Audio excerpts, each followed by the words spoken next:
hard can it be to teach online? Teaching is teaching, right? But communicating face-to-face is very different than communicating remotely. Lost are the physical cues from both the instructor and the learner. In an asynchronous online environment, the student's confused expression does not translate to a text-based learning management system, and the feedback loop takes hours rather than seconds. Judith Bocher and Rita Marie Conrad list 5 important differences in their online teaching survival guide. First, the faculty role shifts to more coaching, guiding, and mentoring. Second, learners are more active and direct more of their own learning experience. 3, content resources are flexible and virtually infinite. 4, learning environments for gathering and dialoguing are primarily asynchronous with only occasional synchronous meetings. And 5, assessment is continuous.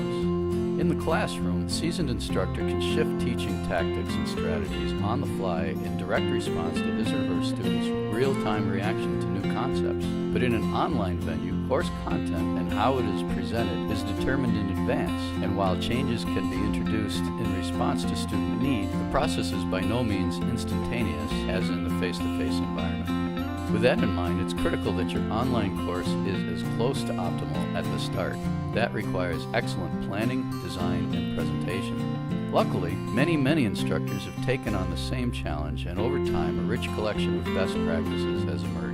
SUNY's Center for Online Teaching Excellence has aggregated the best of these best practices into an easy-to-use rubric called OSCQR. OSCQR stands for the Open SUNY Code Quality Review.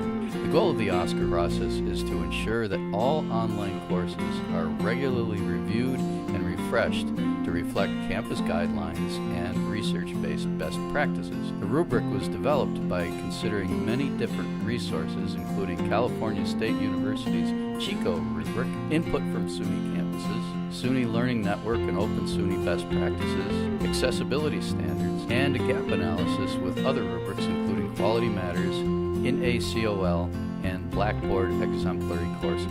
OSCQR reflects 5 specific pedagogical influences, including community of inquiry, Bloom's taxonomy, 7 principles for good practice in undergraduate education, the adult learner, and how people learn. The rubric is flexible, non-evaluative, and focused on improvement. And while it was designed to help identify improvements during the course refresh process, it can also serve as an excellent touchstone as one designs and develops a new online or hybrid course. The review process is flexible and can be conducted by the instructor alone or with the assistance of an instructional designer, or even in collaboration with another colleague.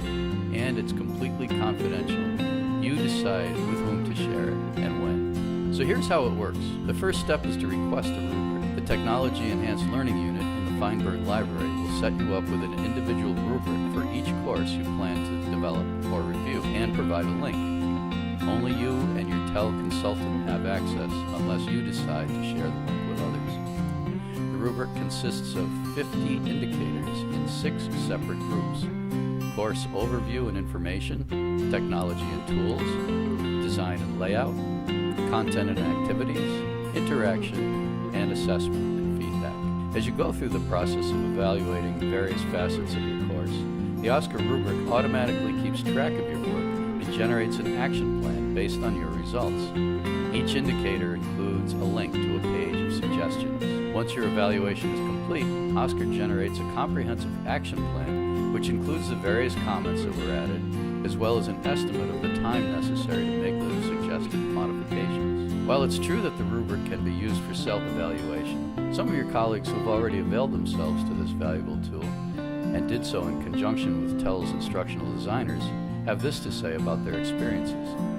Ken Strang writes, "I want to thank your department for help, and you in particular for providing such a comprehensive, constructive review of the course site. Your feedback really helped me to improve this course." Carol Lipsick writes, "I worked closely with the instructional design specialists in the Technology Enhanced Learning Unit as I developed my first online course, and their input was essential to the course's success. They guided me through the evaluation process using the OSCQR rubric and pointed out not only the few items that could be improved, but also the fact that so much of what I had designed was aligned with existing best practices. It gave me the confidence I needed to take on this new format."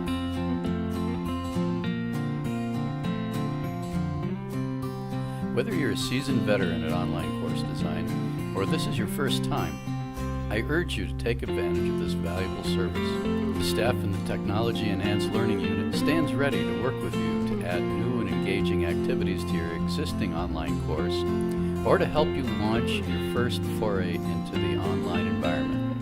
Give us a call or drop me an email and let's get started.